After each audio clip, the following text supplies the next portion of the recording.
I was joking with my brother about this, still the biggest Brock Montana fan in the world with the 49ers. I'm just like, bro, your Super Bowl window is very, very closed, bro. Because all the Avengers, Thanos has killed all your Avengers. The Debo is a shell of himself. He won't be a 49er next year. McCaffrey is a shell of himself. He's injured for the year. Kittle has been battling injuries all year. Trent Williams is on IR now. And they're about to pay Brock Montana $65 million a year. He's a guy that should be a manager at Target now. Oh, my goodness. Tell me when I'm telling lies. You go, boy. Whoa. Hey, this a vibe, nigga. Whoa. Woo. Secure the bag, I need more. Hey, 3P, Jordan. Whoa. Woo. I can't keep it on a low. This a whole vibe. I don't need a plug, no cosign. Thinking out loud, that's a gold mine. Mask on, yeah, COVID-19. Baby mama, yeah, looking like Rihanna. Rest in peace to George, rest in peace Brianna. Still kicking like Van Damme with my niggas in Amsterdam. Yo. Do not adjust your TV sets. Sports Talk. The band is back together. This beard, that's Mongo. That's Jason Enrique, best here in podcasting. There goes Sizzle. Episode 58, the final episode of 2024. We're going to go out with a bang. This is the U-Goboy podcast coming at you. Yahtzee. Yo, Steve, just load up the Kevin Nashes. Load him up. The band is back together. The band is back together. Woo! Yes, it's your boy. You go, boy. You go, boy. Yes, it's Sports Talk, so I'm here with Mongo. Mongolicious himself, love you, dog. And we did not come here alone. It's the final episode of 2024, going into 2025. We're here with the best hair in podcasting. Jason Enrique has returned. No hat. He has to show him off. And last but not least, the Sizzle one has returned. John Merrick's best friend. Eli Manning's best friend. Tommy DeVito. The biggest Drew Lock fan in America. Sizzle, love you, dog. Thanks guys for pulling up. Mongo, how are you doing? Final episode. I'm doing great because final episode means thank God this thing is almost over. What a season, boys! What a season! I'll take some savages. Boys, savage. How you guys doing? How's 2024 been to you guys? Ready for 2025. Gotcha. Can't be here soon enough. Can't wait. Yeah. Shout out to Bar Scott. Yeah. I can say it's been a rough year all around. It's been a hard sports pill to swallow. Mm-hmm. But you know what? A little adversity never hurts. Gotcha. Spoken like a champ. Gotcha. All right, cool. Before we begin, I want to give a special thanks. I got my end of the year wrap up from YouTube. They do it just like Spotify. They give you the wrap up of what you've seen or how many people have checked out your channel. A big round of applause. I'll add it in post. Who cares? A big round of applause because we got Steve. Steve's on camera. The best podcaster, Steve on the boards. He's on camera. So a big shout out to all the people that tuned into the YouTube channel this year. YouTube just notified me that 293.9 thousand people tuned into the U-Goboy podcast this year on 2024. So big round of applause to all the subscribers across all the channels, especially. That's just YouTube. We don't really talk about numbers because it's not really about that, but you guys are the engine that drives this show. I couldn't do it without you guys. So one more big round of applause one more time to all the viewers, all the subscribers. They keep the lights on. So fellas, we got a lot to talk about here on episode 58. Again, the final episode of 2024. Let's kick things off with some baseball. Juan Soto is a Met. Whoops. Juan Soto's a Met. I get some trashes. Give me some trashes. There's no Met love on this podcast in this country. Jack Nicholson voice from The Departed. So Push your T vibes. Yes, yeah. Mongo, I'll start with you before I get to the Yankees counter to that, because they have made a bevy of moves to absorb the loss of Senor Soto. Yes. Oh yeah. AL champions. And we got one of them. Mongo, Soto signs with the Mets. Are you surprised? And how do you feel? Where do the Yankees go from here? We'll get into where they have gone, but where do they go from here with him as a Met now? Yeah, I can't be too. I want to be mad. I really do. And by law, right? I'm a Yankee fan. I have to be mad about something. Yeah. Fortunately, I hate Gleyber Torres so much. I can just keep my anger there until he eventually gets overpaid by the Reds. So I can just let it fester at second base for now. But I mean, the bottom line is, the Mets listened. How can you be mad at it, right? Juan Soto made it very clear what the expectations were, right? He gave numbers. He was really big on the idea of no deferred money, right? And not surprisingly, who were the two teams that just kind of fell off at the end? The two teams that get way too cute about this nonsense, right? The Dodgers and the Yankees. Facts. And I mean, I don't want to say, well, no, I do. The Yankees had it coming. I mean, you could, every time they spoke, you were like, all right, don't listen to them. Watch what's, just watch this. You know where this is going. What I don't buy, and if this is actually true, whoever got in Juan Soto's ear, bravo, but you're an idiot in reality. This idea that Juan Soto chose the Mets because of where their future is going. It's a 15-year contract. Can we just discuss the fact that in the last 15 years, the Pirates drafted first overall, got to the NLDS, and then drafted first overall again? 15 years. By the whole point of the parody of baseball is for your team to be good and bad in a 15-year span, if not multiple times in a 15-year span. So to look at any sort of future over the course of 15 years is absolute insanity. And so hopefully that's a lie. Hopefully that is just somebody talking nonsense. But if Juan Soto generally fell for that, I feel sorry for him more than anything. But in the immediate, it's a team trending in the right direction. He's obviously going to make it better. He's obviously going to sell tickets. You can't be mad at the Mets for what they did. You can't be mad at Soto for taking his bag. But this idea that somehow this is going to change the team forever, no, that's literally not the point of sports. Take it back! I got to give my take real quick. And what time is it? It's conference time. Give me a pipe bomb. It's time for a pipe bomb. I'm dropping a pipe bomb. Tell me when I'm telling lies. CM Punk, this one's for you. This pipe bomb is brought to you by Beer Punk Sports, First Class Second Place Podcast, Yes, indeed. New Roads Media, and of course, Bravery Studios, the home base.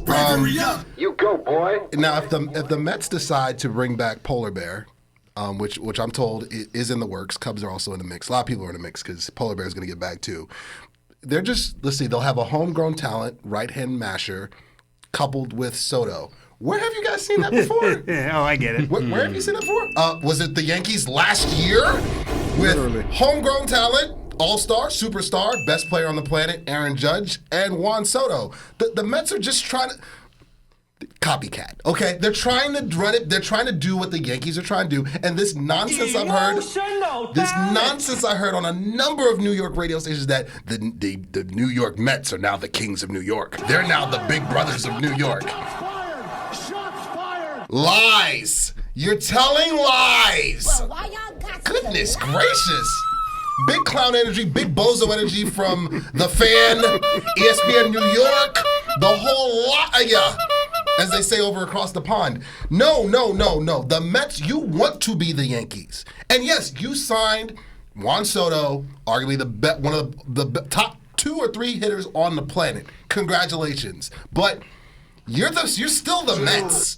Your last championship was 1986? I was 5 months old when that happened. I am 38 years old now. I wasn't on this planet. I don't believe he was on this planet either. And I don't believe Sizzle was on this planet either. Exactly. I just got to say respect to elders, everybody. Hey, no, Mets, you're not the Yankees. You'll never be the Yankees. I'm sorry. You'll be the Yankees when you win 27 World Championships, and that's not going to happen until Tupac comes back. I'm sorry. You're not the Yankees. So congratulations. You got Juan Soto. Slow clap. But we're going to get into what the Yankees did because, yeah, it's not as if we said this too. Tell me when I'm telling lies. If the Yankees chose not to pay for Juan Soto, that is a choice. They could. There's no number Cohen could have thrown out that Cashman and Howell would have been like, yeah, we can do that too. Because you saw the Yankees' final offer. What was the difference? A couple mil here or there? A year? A little deferred money? Cinco. Literally 5. You have Juan Soto. Congratulations. But this gives me Robinson Cano vibes to the Seattle Mariners. Tell me when I'm telling lies. You're not a championship contender as much as you think you are. And you can sign Juan Soto. You can sign Clay Holmes. He can grow a beard. It doesn't freaking matter. You're not the Kings of New York. And mark my words, I'll say it here before pitchers and catchers even report. The Mets will not win the World Series next year. I don't care how many cheeseburgers Juan Soto has eaten because it looks like your boy's eating. I saw his press conference. So, Mets, congratulations. You got Soto, but the Yankees are still the Yankees. Tell me when I'm telling lies. Tell me when I'm telling lies. Senor, the floor is yours. So, well, first of all, somebody needs to give you that Leonardo DiCaprio meme of you with the celebration. That's what that part From The Great Gatsby? Yes, exactly. So, honestly, I was not surprised by this because one of the things that I love my Yankee fans. I love y'all are family, but let's be real here. The prestige of wearing the pinstripes has not been what it has been for a while now. True. So, you like to think that he would actually betray the pinstripes? Because no, Juan Soto was a mercenary from the beginning. Facts. He's all about his bag. Tell me when I'm telling lies. It doesn't matter. Facts. It doesn't matter if the Yankees offered him 16 years, $750 million. If Steve Cohen offered just one more dollar on that, he was still going to take it. Facts. At the end of the day, he's just a mercenary. And Joe Benego actually made a good point on here, where like if he stayed with the Yankees, he would still be one of the greats, like a Derek Jeter and Babe Ruth and Lou Gehrig and all that. In this case, he has the opportunity to become possibly the greatest Met of all time. Possibility, because who knows? Who do they have right now? Ed Kranepool, David Wright, Darryl Strawberry, and Doc Gooden. And need I say that Darryl Strawberry actually has 3 rings with the Yankees and just 1 with the Mets? Would you look at that? Yeah. Would you look at that? You're all welcome. Right. So, but anyway, all right. Celebrate the Juan Soto. Congratulations, but you guys haven't solved anything. Like, are you really gonna say? Are you really telling me that your ace is Kodai Senga or Montas or Clay Holmes? He's a starter now, and he's got a beard. A big effing deal. So congratulations, you got a Ferrari, but you're missing the engine. So Dom DeMarco. Keep him.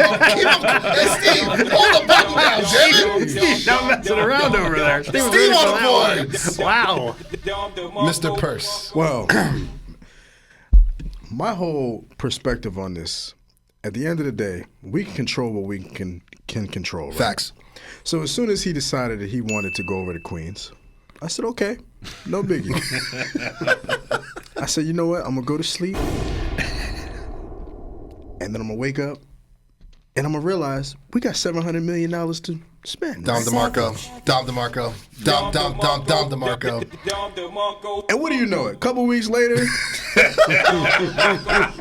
Yankees making some moves. Sizzle! Got some signings. Get those cannons going. And if we really understand how this contract works and who we've signed, right?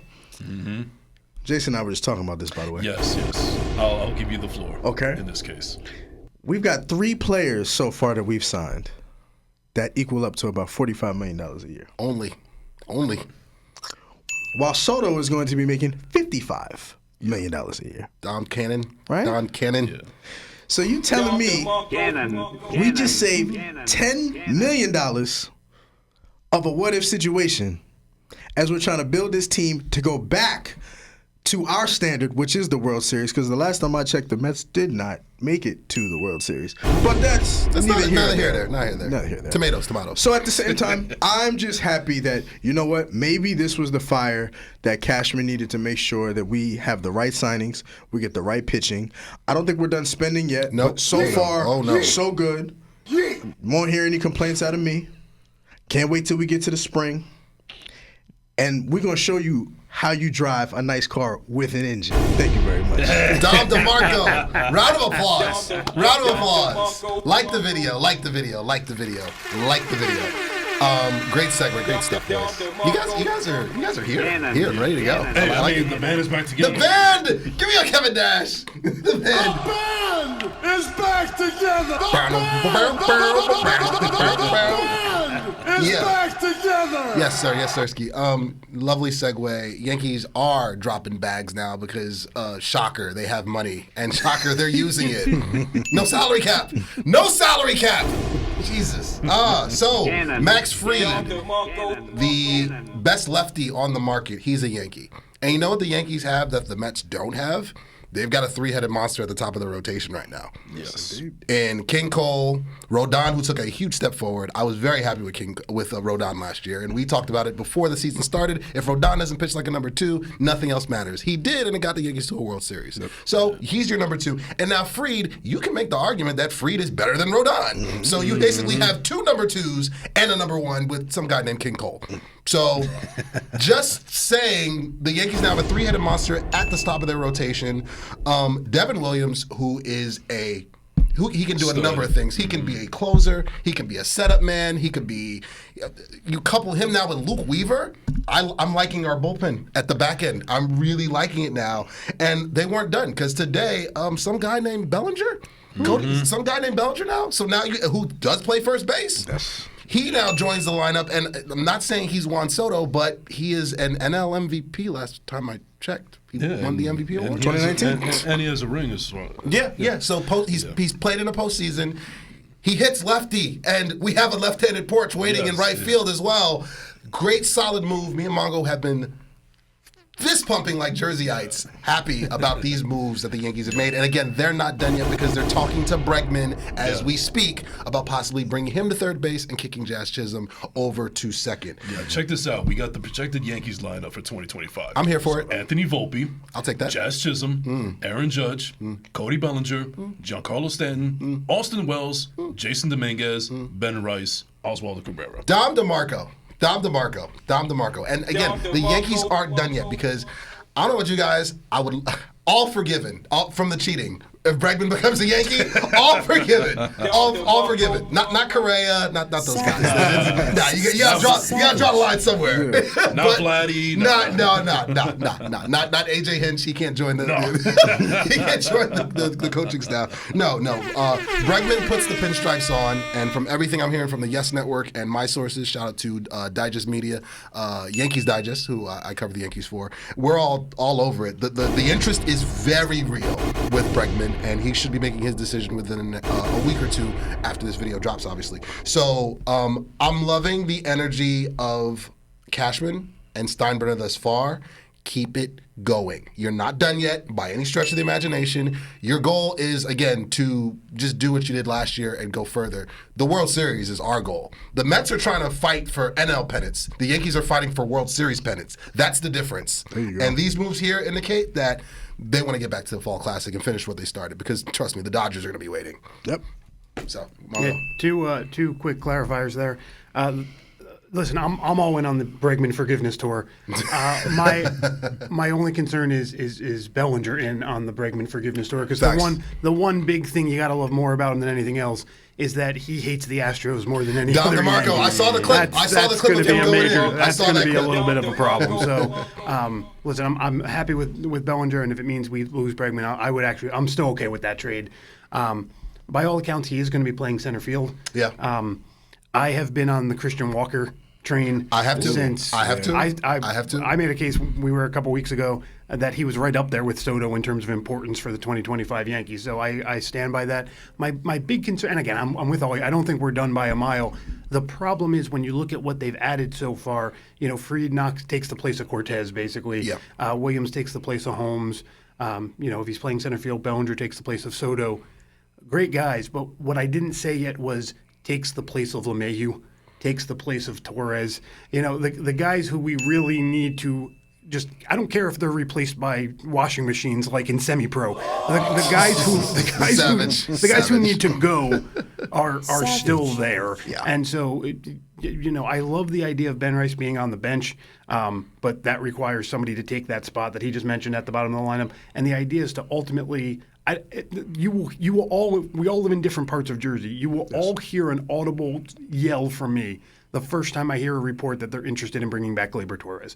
If I hear LeMahieu is in the starting lineup, you will hear an audible yell from me anywhere in the state of New Jersey. I need those. Listen, if you told me right now to invest in that lineup he just gave us, I'm in. Give me Cabrera and Rice. I get it's not sexy, but they do their job. They understand. They were there last year. They've been part of a winning culture. You find this? And I talked to you already. Guys like Joe Ross, guys like Jalen Beeks, I think considering especially how bad the Yankees mishandle guys like Ron Marinaccio, I'm not even looking for that next young guy. I'm looking for a couple veterans who have some rings and some playoff experience to fill in the rest of this. So I'm okay if parts of this lineup aren't the sexiest thing on earth. But what will be a major problem to me is if 8 and 9 in that lineup are Torres and LeMahieu. We got to do anything that clears out the part of this team that was the problem last year. Yeah, like the video. Yeah, I mean, $15 million is still on the books for the old man LeMahieu. You don't have any more Rizzo money on the books. You don't have any more Gleyber Torres money on the books, I believe. You still have like $90 million more of Giancarlo, but I'll take playoff Stanton. Yeah, I'll live with it. Worth it. You just live with it.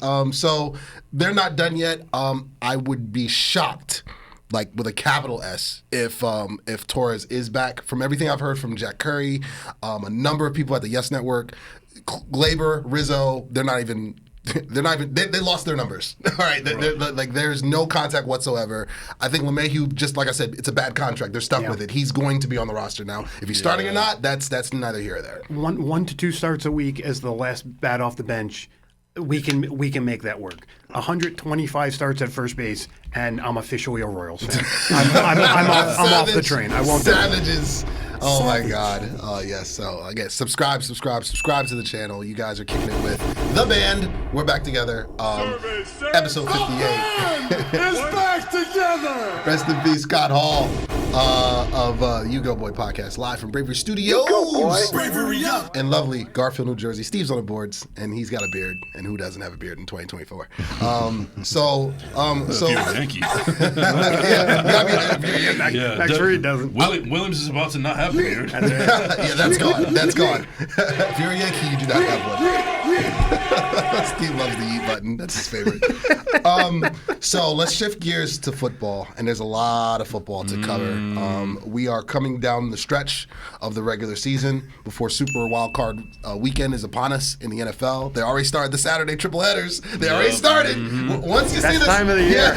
Once you see the Saturday triple headers, you know that NFL is just milking every last bit of regular season they can before Super Week 18 happens. They're not even letting the NBA get their due diligence. There's a reason why the NBA is about to file for bankruptcy, but that's not here or there. So currently, I'm gonna throw a question out to you guys. This is really the world versus the Chiefs right now, because even with Patrick Mahomes with a high ankle sprain, he's iffy to play this week against the Texans. I think he might gut it out, but I wouldn't be shocked if they rest him because they actually have a little bit of a cushion for the 1 seed. Are we headed toward an Eagles-Chiefs Super Bowl rematch, guys?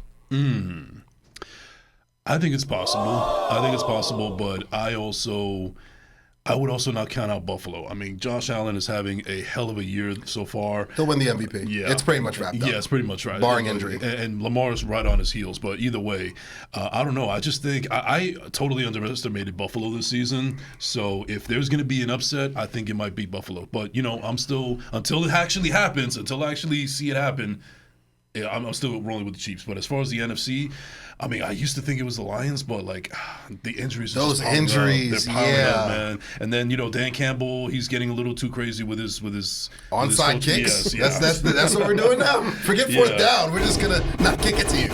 I love you, Dan Campbell, especially a lot more than Sirianni, but at least he's a little bit more poised right now. Savage. Yeah, Dan Campbell I still believe he is, as much as it hurts me because I actually love him as a coach. Oh, yeah. I think the Dan Campbell is going to pop up. I believe that's going to cost them in the playoffs. It cost them last year, and I was hoping that we would see signs that he's kind of matured and grew out of it. But onside kicks at the beginning of the fourth quarter, bro. Madden wouldn't even allow you to do that. What the hell, bro? Yeah. Like his gambling addiction is going to cost this team potentially another Super Bowl. And we discussed it on the last episode. You guys were here for that one as well, or 2 episodes ago rather. There's a good chance you're going to lose both your coordinators. Aaron Glenn, don't be shocked if he takes the New Orleans job because he's a former Saint. Right. And Ben Johnson, he's got a pick of the litter. He can go literally anywhere with a blank check. Yeah. And look what happened when the Eagles lost both of their coordinators. They were a shell of themselves the following season. They finally got their acts together this year, but we'll see how Nick Sirianni screws it up in the playoffs. But that's not here or there. Or Kellen Moore. Yeah, exactly. Or Kellen Moore. Kellen Less, rather. The Lions, the injuries are very real. The guys are, and it's not like guys are just going out for a couple weeks. Guys are going out for season-ending injuries. Yeah. David Montgomery is gone. That's a tough loss. McNeil, their defensive tackle, gone for the year. Carlton Davis, gone for the year. You already lost Hutchinson earlier this year. Hutchinson's talking about coming back to the Super Bowl. I'm like, bro, you come back to watch the Super Bowl? Because you and Eminem are going to be in the suites. You guys are going to be in the Motor City suite? You see what I'm saying? Like, bro, they're losing guys at a rapid pace. Savage. And come playoff time when you're going to have to face off against Philly or Minnesota or Green Bay. Green Bay's like my dark horse because if Jordan Love did what he did to mine. Yeah, if he did what he did to us in the playoffs last year, the Packers could beat anybody with that Jordan Love. With that playoff Jordan Love, they're a legitimate contender, not just against the NFC, but in the AFC if they were to get to New Orleans. So, by the way, and Mongo's going to love this. How is that Green Bay defense looking with Robert Saleh on the staff now? All eyes on you, buddy. Savage away. And this is coming from a fellow Jets fan. Savage. Better? Is that what you want? Is that what you want? Is this what you want? Is this what you want? Look at what you've done to me, Jets. I don't even know what to do anymore. Oh my God. If anyone's wondering where that's from, that's Christopher Walken in King of New York when he says you're all welcome. That's like literally one of my favorite underrated Christopher Walken movies. But Lawrence Fishburne. Yes, and Lawrence Fishburne as well. I gotta get that drop. That drop's coming for 2025. You can bank on that. But yeah, so keeping that same energy, gotta keep that same energy, of course. Josh Allen, Mongo, you kind of got to answer for some war crimes, buddy. Energy. One more time, Steve. Keep that same energy. You were not high on the Bills coming into this season. I remember. I was not, and I lost picking the Lions last week, and I have lost picking. It's not a war crime because I still don't believe in them at all. I'll apologize again. Is this what you want? But I listen. Josh Allen is really, really, really good, but if Josh Allen had to play Lamar Jackson on the other side every week, if he had to play Mahomes every week, it's not going to go as well every single time. Okay. Let me jump in real quick. So tournament, because we'll have our playoff super shows throughout the tournament as we always do. At this point, with Allen playing at the level he's playing now, do you feel any different about this version of Josh Allen, as well as their run game, as well as their defense, coming into the stretch run of the season, into the playoffs? Do you feel any different about the Bills than you did at the beginning of the season? No, because and sorry, Bills fans, you can get on me for this. I still can't name a Bills defensive player who's not on the injured reserve. I mean, is Matt Milano back? I think that's the only Bill I can name. I mean, listen, sometimes the parts are bigger than the sum. It all comes together nicely. But when you look at the guys they moved on from, losing Tre'Davious White's leadership, losing Jordan Poyer's leadership, that's got to mean something eventually. Sorry, no, Ed Oliver's really good. I'll give you that. He's really good. But you basically just let your secondary go. And listen, James Cook has figured it out. I didn't think he had some question marks coming in. Cooper. Adding Cooper helped a lot. The rookie Davis in the backfield has helped tremendously. A lot of things have gone right, but I mean that's why you end up with New England going 17-1, right? It's almost scary to be the team that doesn't seem to have flaws being shown. In a way, if I'm a Lion fan, I'm okay saying let's figure this out now. If I'm Dan Campbell, I'm probably even thinking, listen, now that you can't do a surprise onside kick, we have to practice it at some point. Let's do it. We don't want to do it against a team that can move up in the conference standings against us, right? We're getting our butts kicked by the Bills anyway out there. it's not looking great anyway. Let's take the shot here in practice, right? There's merit to having to kind of overcome. The Chiefs, they're what 52-1 right now, and everyone still doesn't believe in them because of how they're winning. Literally. I'd much rather be the Chiefs than the Bills right now. Savage. I'd much rather have that fuel. If I'm the Bills, I'm going, oh, this is easy. I just show up every week. Josh Allen is a magician, and I get a win. Cool. That's not sustainable. Eventually, you are going to hit animosity. You're going to hit. You're going to have to persevere, and when you do. We don't know what this Bills team is, and so listen, they're I'm with you. I was not high on them either. They are way better than I thought they'd be. A lot of guys I never expected to step up have stepped up, but it's hard to look at this team and not say what happens when, what happens if, and I listen, in a way, if they can lose to New England somewhere along the way here in the next couple weeks, I think they get to play New England like 5 times in a 2-week span or some nonsense like that. Yeah. I'm all about it. Let them come in struggling a little bit. I might even feel better about them. But right now they feel like fool's gold. Gotcha. Subscribe to the channel. Again, this thing is going to sort itself out. The NFC is very top heavy with Philadelphia, with the Lions, with the Vikings, and with the Packers. The NFC North is just absurd. Like, honestly, though. And then the Bears. Literally, the entire division has a legitimate shot to win the division as well as get one of the top 3 seeds, if you obviously win and not get a wild card. So, but it's going to come right down to the end. I do believe the Vikings and Lions are tied right now, the same record with 2 losses. Right, yeah. I don't think the Packers are going to catch them. But I keep saying it, the injuries. At some point, they're going to come home to roost. They are. You can't keep losing starter after starter. The whole next man up theory is good in a sense, but once you get to the playoffs, come on. Really, the healthiest team is going to win. That's what happens every single year. Yeah. And, I mean, you guys are seeing it. I was joking with my brother about this. Still the biggest Brock Montana fan in the world with the 49ers. I'm just like, bro, your Super Bowl window is very, very closed, bro. Because all the Avengers, Thanos has killed all your Avengers. The Debo is a shell of himself. He won't be a 49er next year. McCaffrey is a shell of himself. He's injured for the year. Kittle has been battling injuries all year. Trent Williams is on IR now. And they're about to pay Brock Montana $65 million a year. He's going to make more than that. So you want to cut a check for $65 million to a guy that should be a manager at Target now? Oh, my goodness. Tell me when I'm telling lies. If you guys are a GM, we're going to get to the next topic. But my question now, if you're the GM, if you're John Lynch right now, are you drafting a quarterback in this upcoming draft? Or are you like, you know what? Let's get ready to pay Brock $65 because that's what he's going to ask for. He's not going to ask for a hometown discount for what? Real. Dak didn't ask for a hometown discount, and Brock Montana is going to be like, I took it to the Super Bowl. Yep. Where's my bag? So, you guys are John Lynch right now. You guys paying Brock Montana? I am not, because the Shanahan culture over in San Francisco is basically plug and play. They can literally just get somebody in the 7th round and then put him in there, and they have to follow Shanahan's system. I mean, even Sam Darnold would have taken him to the Super Bowl last year instead of Brock Montana. He looked good last year. Yeah. So, yeah. Coming from an organization that did pay somebody that doesn't deserve the money.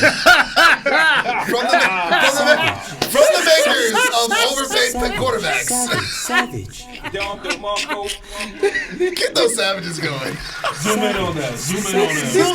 I'm going to in post. I'm zooming in on that, man. I'm, as a GM, I would definitely be paying attention and be scarred at the fact that you have the chance to pay somebody this much amount of money a year, and at the end of the day, all that they may be able to show based on the roster, the injuries, and the play is maybe an NFC championship, if anything. But San Francisco, you got a decision to make, and it's not going to be an easy one because, in all reality, you need to redo this team. It didn't work out the way you thought it was. And then paying Brock is going to be the start of many more problems to come. But I get it. The kid earned his payday, and if you want to honor that, it's cute. But you're just gonna be behind another 10 years. So good luck to you. That's what I can say. I would tag him. This is what the tag is for. I would do what you guys should have done with Daniel Pennies. Tag the man. Oh, can you do it again? Oh, you can't? We'll draft the quarterback. I would tag him because the problem is when you do pay him, and trust me, it's going to happen. When you do pay him and some of the Avengers start to permanently dissolve into space, into dust, like Infinity Wars, the team's going to look different. Because when he doesn't have the Avengers around him, I'm with Nick Wright. My brother hates Nick Wright, but I'm just like, Nick Wright, long hair and Bond villain face looking aside, he's spot on. When he doesn't have the full complement of Avengers, he looks like Iowa State Purdy. We were saying this 2 years ago, both of us. Tell me when I'm telling lies. We're just like, yo, he needs all of the Avengers. Not some, not a few. If he just misses one, God forbid, 2 of the Avengers, God forbid 3, this is what it is. This is who he is. Yeah. He needs that around him. And if that's $65 million worth, God bless you. But you ain't winning no chip. No. Sorry, it's not happening. And here's the insanity of it. And you know, a bit of a hot take here. Purdy almost would have been better off if they were just mediocre this year. They were losing games in the final 3 minutes, a la Aaron Rodgers every freaking week. Savage. You know, and he was just mediocre to bad even.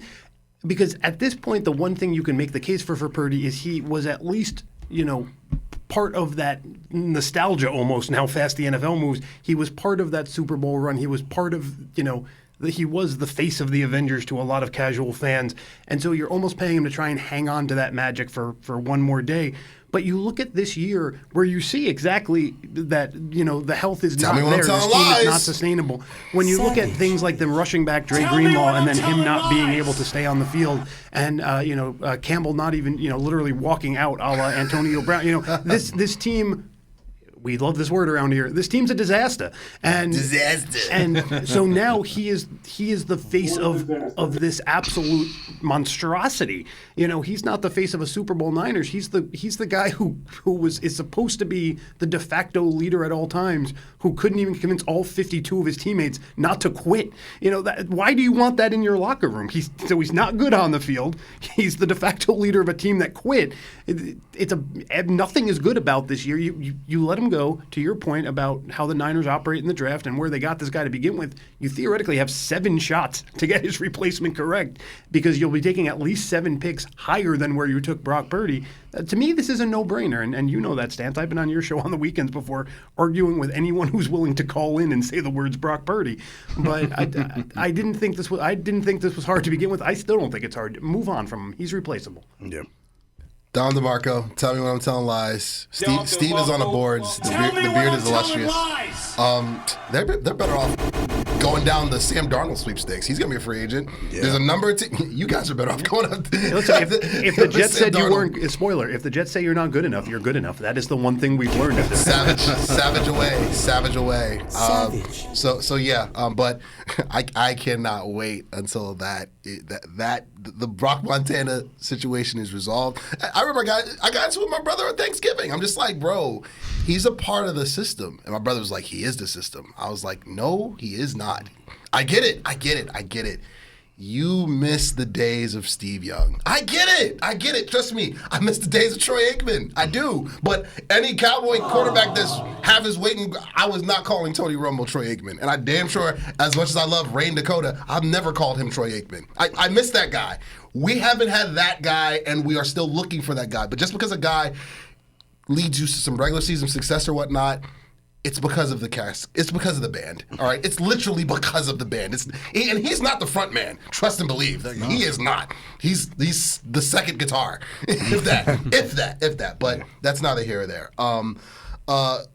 Like the video. Again, this is episode 58 of the U-Goboy podcast, live from Bravery Studios. The band is back together. One more Kevin Nash. So real quick, band is back together. A certain head coach, greatest head coach of all time, is headed to college.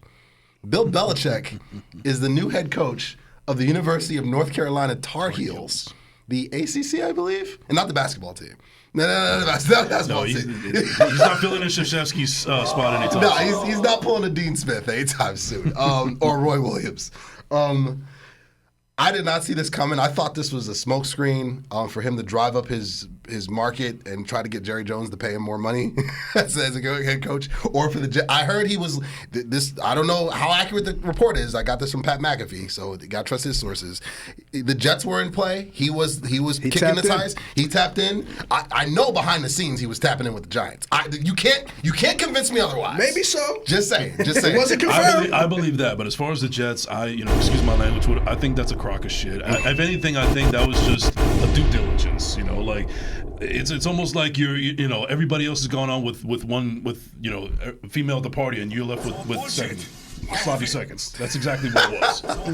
That's a very disturbing image. We're gonna just keep that going. Be in our flashback right here in Bravery Studios.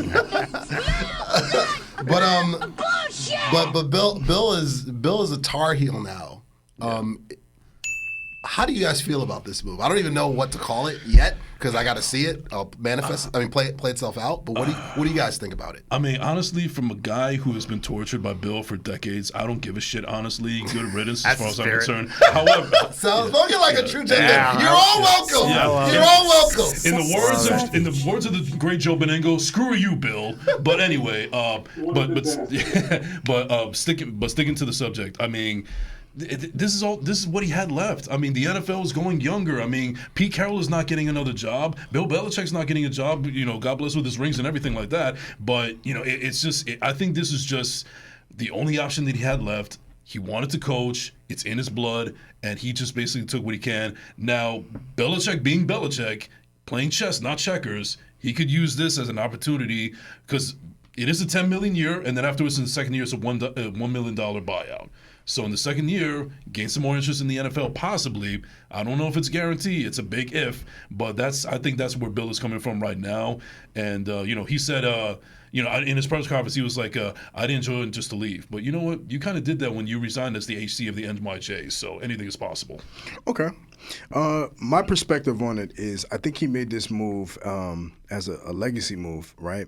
So when he signed for those 3 years at first, I think the bigger picture, what I saw in the contract, what he wanted his guarantees is that his son will be the successor after he leaves. I thought that was kind of big because you know what? I've never really seen that before where somebody has that type of power that they can have their own kin lined up to take over. It was pretty smart. For not just his son's coaching, because you think about it, when was his son going to be able to have an opportunity like that? It's kind of big. It's kind of like on the lines of how on an administration factor, how Dion he's dealing with Shador and how he's brought him on. It's a different way, but at the same time, would you do it for yours? Most of us would. Yeah. So I think that it's a little different. I am interested to see how he's going to mesh with college students, right? But I think he's going to have a lot of help behind the scenes. I mean, one of the funnier things about how this even started was, his girlfriend was the first one to kind of start following the UNC pages and things of that nature. So I think, like I say, behind the scenes, he's going to have some insight. I think he's got to be a little bit more chill. You still got to bring serious Bill. But this is a different opportunity, and it's not hard to win the ACC, honestly. Yeah, it's not like he went to the Big Ten or the SEC. You know what I mean? Right, It's not that bad of I just got to prove. I mean, this is the same guy that recruits Rutgers all the time, so. Yeah. It's, it'll be more simple than what we think it is. But, yeah, let's wait it out and see how it goes. Yeah, his girlfriend was his first college recruit, by the way. My goodness. Some Don DeMarco's right there. I was going in. If you didn't, I was going there. I was going something similar. I saw a great tweet earlier this week where what people were wondering how he's going to handle around a bunch of 18, 19-year-old students. I know exactly what tweet. He's already been used to that because of his girlfriend, so he's all good to go. Get the Ric Flairs going. Get him going, Steve. Get him, Slick Rick. He's still walking around college campuses looking to take girls to Space Mountain. Anybody. I'll tell you real quick, the one aspect I actually disagree. We're going to disagree that ends up leading to the same path here. Okay. Which is in the ACC. I mean, no one thinks he can or will at any immediate point, definitely in 2 years or 3 years, beat Clemson. Right. I mean, there's certain powerhouses in the ACC that you're just not expected to top. Syracuse has been getting better and better every year. They're becoming a powerhouse there. No one would expect, if you're building a program behind a program that's building, you're literally by definition a few years behind them. So listen, this is a team that 8-4, 9-3, which by major team standards is almost expected. Like we can go 8-4. We can beat up on North Carolina A&T and whatever's left of Virginia and those kind of games. Boston College, NC State. Right. We'll win somewhere between 7 to 9 games. We'll go to the Duke's Mayo Bowl. Everyone will be excited for us. Not the Miracle Bowl. Now, what I will say though Will is, Levis MVP. if you are North Carolina and you're thinking 7 to 9 wins are on the table, that puts you right in line to possibly be the ACC representative in the Pinstripe Bowl. And tell me every major boss at North Carolina and every major network exec is not salivating at the idea of Bill Belichick coaching at Yankee Stadium. Oh, yeah. That's what they want more than anything. Yeah, They're hoping he Give me the Chris Tucker. about fifth Give me in the the Chris ACC. Tucker. Is this what you want? Yeah, for sure. I went to the Pinstripe Bowl a couple years ago, Boston College versus Penn State. It went to overtime. Penn State won because of a missed extra point. Oh, nice. Shout out my homegirl Katie. We went. It was a blast. All right, guys. Got a couple more minutes left. Real quick, around the table. New Year's resolutions. It's the final episode of 2024, going into 2025, and then I got a special gift surprise at the end to really bring things on home. But I'll kick things off. Can I get a how about them Cowboys? How about them Cowboys? Yes. 3 of our 6 wins have come against the Panthers and 2 against the Giants. my New Year's The Giants of New York. The Giants of New York and the Packers of Green Bay. My resolution is that Jerry Jones stops being my GM one day. Somehow, some way. What I would like to see this offseason is a culmination of the soft rebuild that we talked about in detail. Okay, you punted on 2024. Now, can you actually spend in free agency? Can you actually be players in free agency and actually have a solid draft? Because Will McClay, as much as I love him, last 2 drafts have been a little underwhelming. And I believe going all in on the draft, 95% draft, 5% free agency, it hasn't worked in going on 30 years now. Our last major free agency signing was Brandon Carr, and before that it was Leonard Davis, and I think somewhere around that was Adam Pac-Man Jones. I think we need to stop and actually be players in free agency. So my New Year's resolution, Cowboys, please actually try to win this year, because you can't have a 2-year soft rebuild. It's just not going to happen. Oh yeah, new coach too, because Mike McCarthy, I'm done with you. Let's go Mongo and then. Yep. I'm gonna guess you're going on the Jets train here, so I'm gonna go in a different direction. If you've been watching our show, thank you, and I love you. But I was very steadfast and took the Panthers over this year. Sorry, everybody. I had the Falcons. Trash. I had the Falcons as a sleeper Super Bowl team. I had Derek Carr as the comeback player of the year. I took Jalen McMillan in the first round of a rookie draft in a dynasty league. So my New Year's resolution is to stop believing in the NFC South. This has cost me time. This has cost me money. I finished dead last in a dynasty league, being led by Kirk Cousins this year, and I have to stop. It is an addiction, and I will admit I need to get off the NFC South. It is bad for my health, both short term and long term. The God we serve makes no mistakes. It is bad. Speaking of Kirk Cousins, breaking news: he's been benched for Michael Penix Jr. Oh, thank God. So Michael Penix will make his first. It's already getting better. 2025's looking up. Michael Penix will make his. Take the over on the Falcons next year. Penix to the Super Bowl, baby. The problem doesn't go away. And I called it too. I said Penix would start this year. Tell me what I'm telling lies. So Penix, new starter in Atlanta. All right, guys, hurry up real quick. Real quick for me.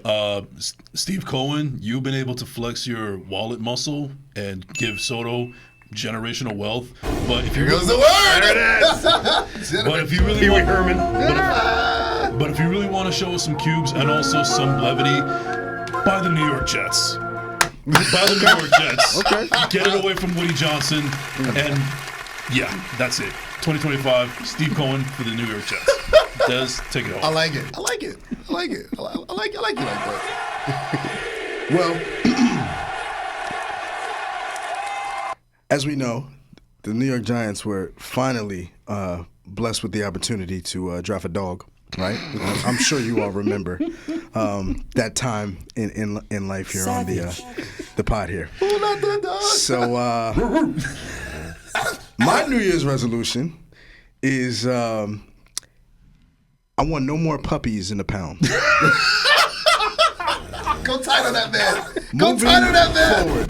Go tight on that man. You keep drafting dogs. You keep bringing in dog free agents. You make sure your quarterback is the next alpha dog. Alphas moving forward. That's what the New York Giants need to do. I promise you, you won't regret it. Go ahead. Real quick, only because you can edit this out later because this is the worst segment I could possibly. This is the worst segue I could possibly make.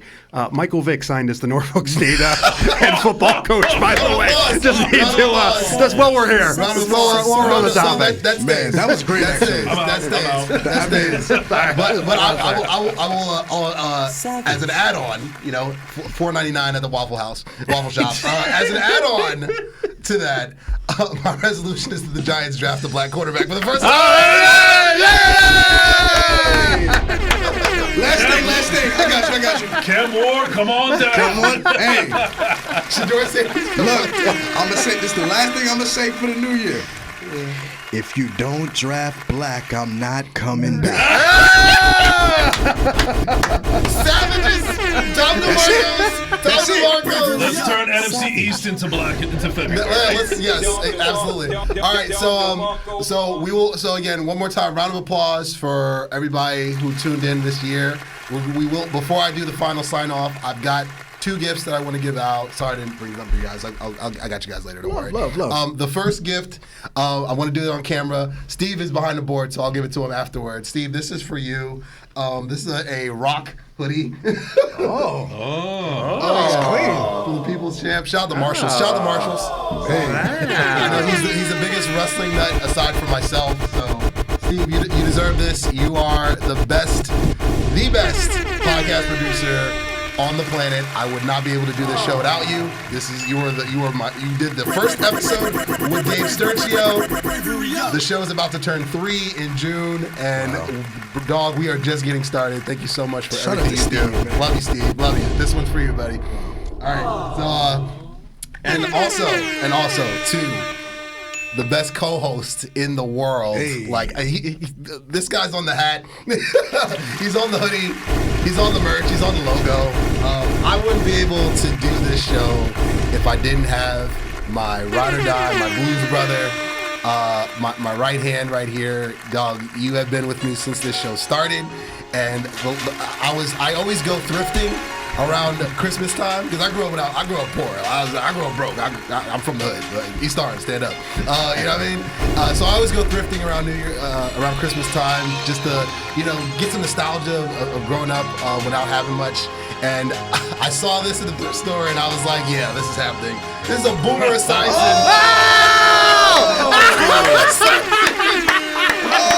Boomer Esiason Jets jersey.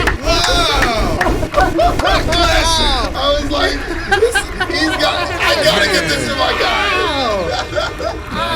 That's priceless. I'm just gonna leave that right there and talk through that sweet knit fabric. This is almost equivalent to the Dolphins player that went and got all of his teammates' high school jersey for them to have. This is beautiful. Yeah. Beautiful. Yeah. That's awesome. I was gonna get a Rodgers, but I'm just like, nah. I saw that and that needed to happen. That's perfection right there. So that's for you, Mongo. Thank you so much for love you, brother. For this show would not be what it is and what it's going to continue to be in years to come without you. Love you, dog. Love you, dog. Love you, dog. That's awesome, man. That is. All right. So we're gonna sign off like that, like this. This is the belt. Cody Rhodes has that now. For how long? Who knows? This is the belt. Sting had this a billion times. This is Jason Enrique. He's got the best hair in podcasting. There's the clown mask. There's D Sizzle. There's Mongo with the Boomer Esiason jersey. It's been a great one. Steve is on the boards. He's got the rock. I'm U-Goboy. Go Cowboys in 2025, hopefully with a new coach. We love you guys. Thanks for tuning in. 2025 is on the way. 2024 was a blast. We love you guys. See you next year. Peace. Yahtzee. Whoa. Hey, this a vibe, nigga. Whoa. Woo. Secure the bag. I need more. Hey, 3P Jordan. Whoa. Woo. I can't keep it on a low.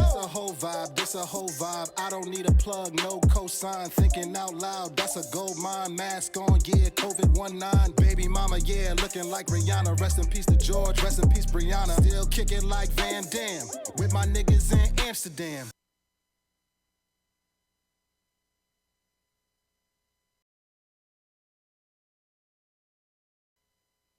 You go, boy.